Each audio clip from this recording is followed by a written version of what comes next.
Hi, and thank you for watching the special edition of TargetedWest.com. My name is DJ Chris, and I'm your moderator and host, and I'll be interviewing Michael Milligan. He wrote a book, Win or Go Home, and it's about targeting and his story, and he's here to talk to me about it. How are you doing today? Good. Good. So what was your I know you said in your book the main reason you wrote the book was just so you can, it's like a form of therapy, and I agree with that, and a form of documentation, of course. What motivated you to buy the book, or not buy the book, read the book, or write the book, and tell me how that worked out for you. Are you happy with the book? It was excellent writing. You did really well. Yeah. Well, there's two main reasons that I wrote the book, and it's on the cover. And the cover has the surveillance, which happened in 2016, and the Havana syndrome, which Right. it started technically in 2016 too. Oh, okay. Yeah, I see that on the book cover on the left and right next to your head. Yeah. Okay, that's very good. I see that. So, yeah, the surveillance was one of the best things that happened, and what I talk about in the book is the fact that it was obvious that they were surveilling me, and how I knew. I mean, you can read it, but how I knew it was on there was this thing that I write about in the book. It's called Mush, and that's it was on Facebook, this Mush thing, and Mush is multi-user shared hallucination. Oh, wow. So, kind of like a hive mind of hallucinations. Yeah, because I was actually, I mean, there was surveillance of all my electronics, but I mean, when people would come in and talk to people, and I do talk to myself too, because I've got it so bad. But I thought that everybody on Facebook was playing along and like commenting on what I was saying to people or over the phone or, like that. And then you realize it's not true. I know, that's how they fake you out. Yeah, I learned after I wrote the book that it was all fake. Like the police had taken over my Facebook account, and it was all fake and fake posts. And I mean, I imagine there's some people that knew about it, but I mean, there's a lot of people on Facebook, and the other thing is I wasn't posting anything on Facebook, so they weren't commenting on what I was posting because I wasn't posting anything. Exactly. Yeah, I know when you like you do with your checking account, you balance it out, and when you take the facts versus what they say, they don't match up, and they never do most of the time. Because as I figured out, it's just harassment. I call it the weapon of mass distraction. Yeah. I mean, I don't know. It's terrible. I know that. So you went to college and you met some guy, was it Eric or something, in school, and he was like the badass, and everybody told you not to hang out with him. And I've had people like that I shouldn't have hung out with, and one of them was my friend from school, not school, but growing up, and he ended up being a drug dealer and got me involved in it. Not selling, but using for a while, and I had a relapse. But I'm a cannabis user, not that. So I got out of it, and I walked away, but that's how I got targeted. Yeah, I was a heavy weed smoker. I did do some other things, but mainly it was weed. Yeah, me too. Matter of fact, if it's okay, I do this as part of my thing as I smoke on camera. So I'll have this is Americana, and it's sativa. Well, I'm gonna cigarette. You can't see me, but I'm gonna light up a cigarette because I'm a. Go ahead and a cigarette and relax. We'll go for a half an hour, and then let's do half an hour. Does that sound good? Yeah, that's fine. Okay. And then you can always come back and do another one. Yeah. Have a cigarette and relax. Yeah, so mine started with the other things, and yeah, I'm a heavy cannabis user, but I have an immune disorder, and I have a legal reason to use it, and so it helps me sleep a lot and makes me laugh at the targeting, puts it in perspective. Yeah. You said you use a vape? Yeah, I'm using the vape only now because I live next to people in the RV park and one's a cop, so I can't make a signature stench. Yeah. I got in trouble with my neighbors for that. I own my own house with a pool, and they still harassed me for smoking in my house, called the police, and sued me. So I switched to the vape. But I have a feeling if I lived in that house still, that they would still sue me for something else because that's just the way they were. It was everything that bothered them. They were extremists. I don't think they were my targeting people, but they also targeted me separately. Yeah. I grew up with them next door, and the grandmother loved me, but the grandkids moved in, and the whole tone changed. It was like, you can't smoke that cannabis near my children. And they thought the air conditioning sucked the air in through the condenser. I tried to explain to them. The guy was an architect, but he didn't have a job. They don't want to listen.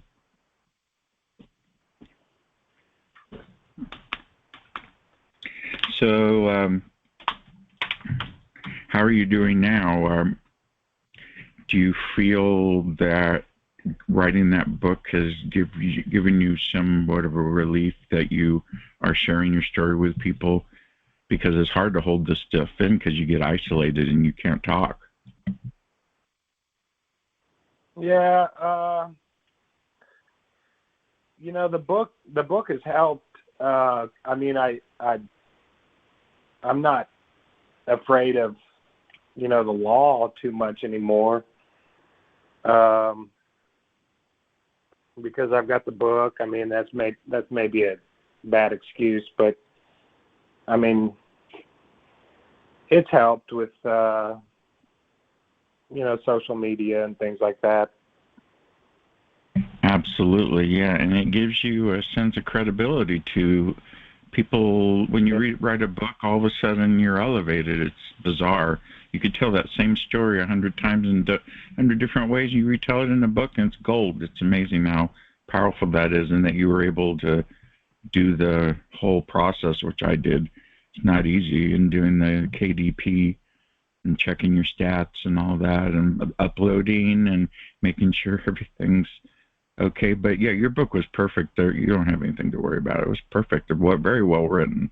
And can you tell our watchers and listeners where to get your book on Amazon? Can you describe the whole thing so they can buy it? Yeah, you can get the book anywhere books are sold. It's basically just my name, Michael Milligan, in Win or Go Home, and you can find it on Google or you can find it anywhere. Good, and I think you wrote it in 2021, so it should be pretty saturated by now on all the search engines. Yeah. So, do you feel that this targeting will end one day because it'll be exposed like the MK Ultra was? What do you feel about that? Well, to be honest with you, we the TIs have made some progress with Havana. So yeah, it's inevitable. It's going to be exposed.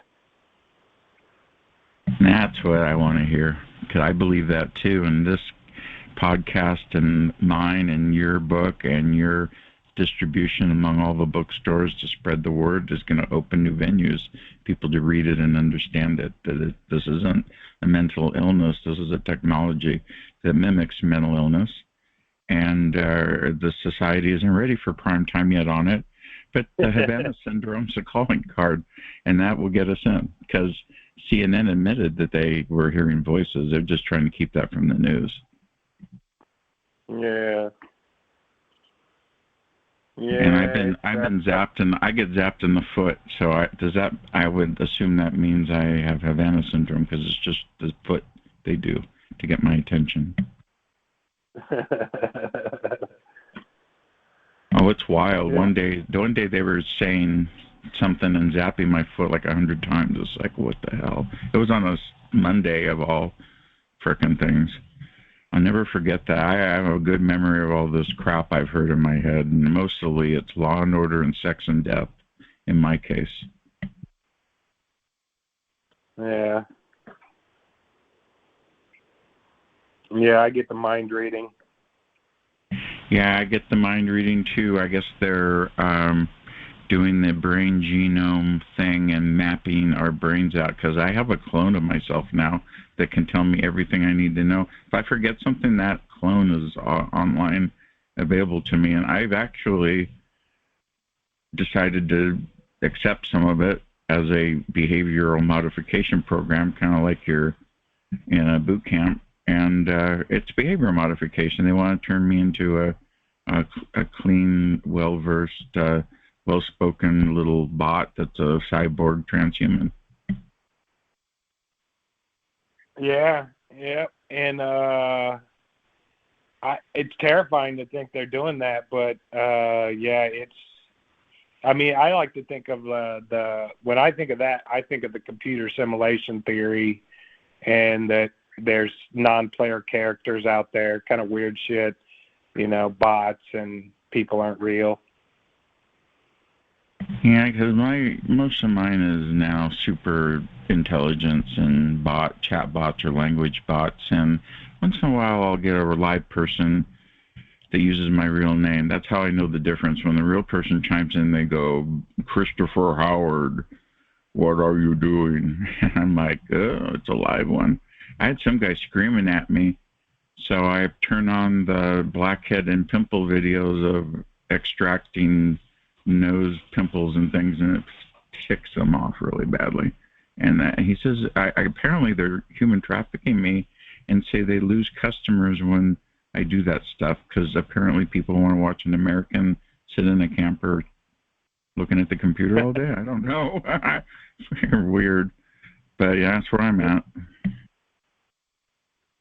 Yeah. Let's see. I just sit here and watch the news all day. Smoking weed. I look at Twitter. Yeah, I smoke weed and look at Twitter all day and blow it at it.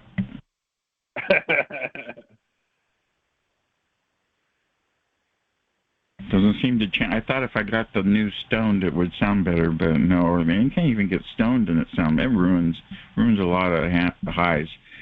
And I've been a cannabis proponent since 1974 when I started smoking, so I'm OG.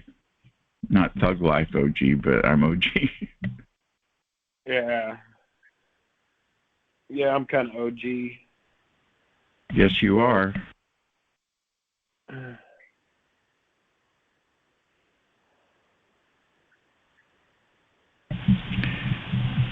Well, that's a good thing. We have another book I just bought by a guy in Fresno called Kristen, and I read that book, and I have to make sure I keep them separate in my head. But he has a very similar story to ours, and how I knew he wasn't lying, because he said the voices got louder when the water in the shower went on, which happens to me, and the heater comes on, they get louder, which happens to me, and a lot of other secrets I know. So that's how I know people like you. You're the real deal. You're legit, because I read your book, and you are being targeted. So that's why I want to get the word out. So puff, puff, pass. And if you don't like cannabis, so be it. It says all over my thing, cannabis and mukbang. With mukbang is when you eat on the screen, which, ow, I have a new table now, so it vibrates the screen. But here I am in my RV, and I got a blue USB mic stuck in my laptop, and I'm sitting here looking out the door at the storm. We got a big storm right now, and you're I don't want to say where you're at, but I see where you're at, and yeah, that's cool. You probably had a lot of issues with the weather there. Yeah, I'm in Indiana. I don't mind Indiana, but it's getting cold here this week, so. Yeah, everything changed overnight, which is weird. Another thing I study is geoengineering and how they manipulate the weather. Oh, yeah, definitely. And I believe some of the stuff they spray out of those planes may make our telepathy louder or may make something worse. You put aluminum chaff and strontium and barium, so it's like, I know they're connected, but how do you say? We have 9 more minutes left. So you can get your book on Amazon.com and anywhere there are books available. That's very good. And are you going to be writing a second book or another book about a different topic? Or? Yeah, I'm working on a book about it's like a prequel to the first one, talking about my my life before I got mind controlled. Gotcha. Yeah, the comparison, it's stark. It's a stark difference after you're mind controlled because your quality of life diminishes, and you have no control over it because you're under great stress by a technology that's designed to break you down. Yeah, that's exactly right. Yep. Definitely. Yeah, and I still cannot tell you who's doing this to me 20 years later. All the research I've done, I can't say if it's an entity, if it's an alien, if it's a computer, if it's a bot, if it's a human, I still don't know because it's the most secretive multi-trillion-dollar program that's being used all over the world for political and social control. That's what it's about. Well, I mean, you hear. I listen to the radio some, and some of the songs about this type of stuff that we're talking about. I mean, they're talking about this is ancient technology. This has been around since man got created or designed or whatever. Yeah, I've heard that, and it's definitely been around for 100 years, at least the influencing part. And then the talking in the head, they were doing it to my dad, who's a Freemason, by the way. And they got him, and he was a Freemason. He was a master Mason, so someone above him must have got him. So that's probably how I got targeted, because it was in his house that I was running from him. And the DA was in the same building as the recorder's office and the sheriff. So they did their, Keystone Cop routine in front of my house, but I never got talked to or arrested. Some lady came to my door and said I called 911 all night. I said, that's not possible. And then she started quizzing me, and I go, no, goodbye. Of course, I was not doing well drug-wise, and I was sobering up, so they were really fucking with me, excuse my French, so it was pretty bad. But I got through it because back in 74, someone told me about this technology when I was on the CB radio, so they already clued me in. Mm-hmm. So it was like, is this happening to me now? Oh, geez. I even said that to my interrogators. Oh, I know what you're doing. Yeah, I mean, I think they're going to get everybody at some point in time, whether in death or Alzheimer's when you're 60 or 70. Yeah, well, I'm 62 almost, and they worked my dad and gave him dementia. I believe that his behavior, lifestyle, and stuff that they dictated to him made him sick, and them making it worse. So, yeah, I believe that. I believe it's a calling or a eugenics program to get rid of how they deem useless people, useless eaters. I don't know about that, man. I mean, they because for me, I mean, they've always let me write, and I mean, I've heard that from other TIs. They say, you know, you're not an asset to the government. So, you know, like they're talking about the diplomats of Havana syndrome are, so they get money and treatment, and we are just left behind. But I don't know about that because, you know, you're right. So you just gotta get the word out for us, and then everybody will get compensated, which I'd like to be. I think we are. I mean, there's Twitter. Yeah, and all of us are hammering it like heck, and no one's doing anything to us because they're busy with the MAGA people. So that's where we can do with his hands with the MAGA, we can do our thing. And I'm not anti-MAGA, and I'm apolitical, but that's what they're going after a certain person right now.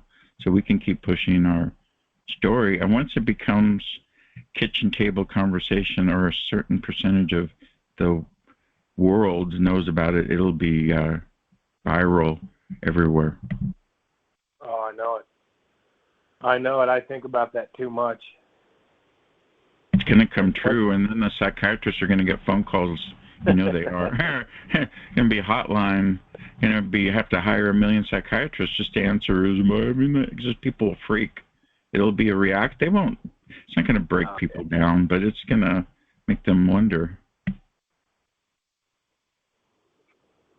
Yeah. We have 4 minutes left.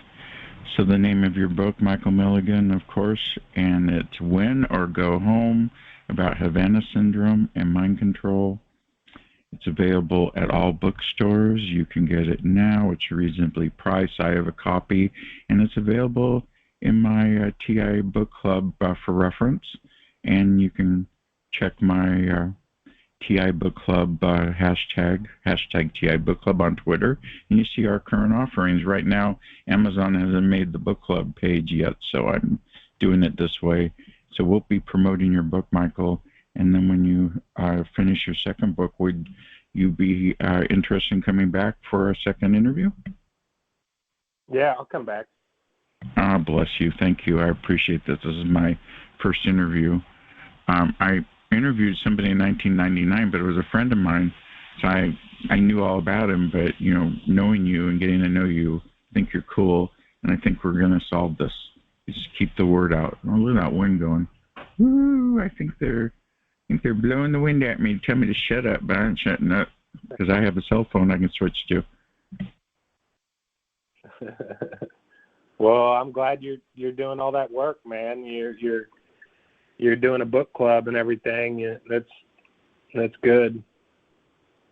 Yeah, and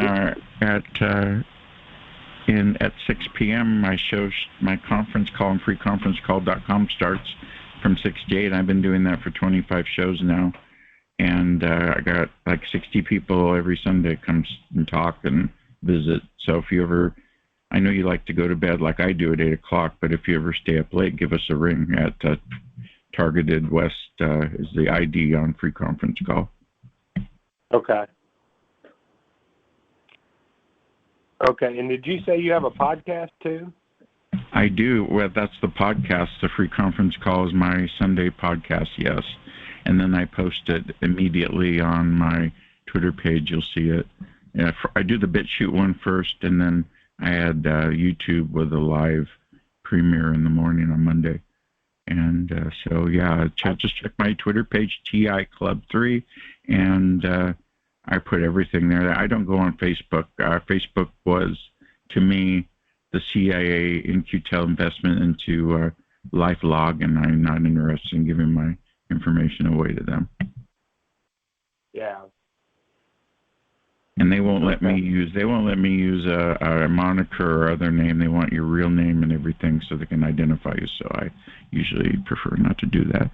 But anyway, okay, well, that wraps up our interview. Thank you, Michael, for coming on to TargetedWest.com. And I'll see you on Twitter. And just send me a DM and let me know when you're ready to come on again and promote your next book. That would be great. I have a lot of listeners, and they'll be very happy to support you. All right, cool, man. Well, thank you, and have a good day. Thank Thank you, and have a good day. And this recording is now ending. Thank you, everybody, for watching, and thank you, Michael. And goodbye.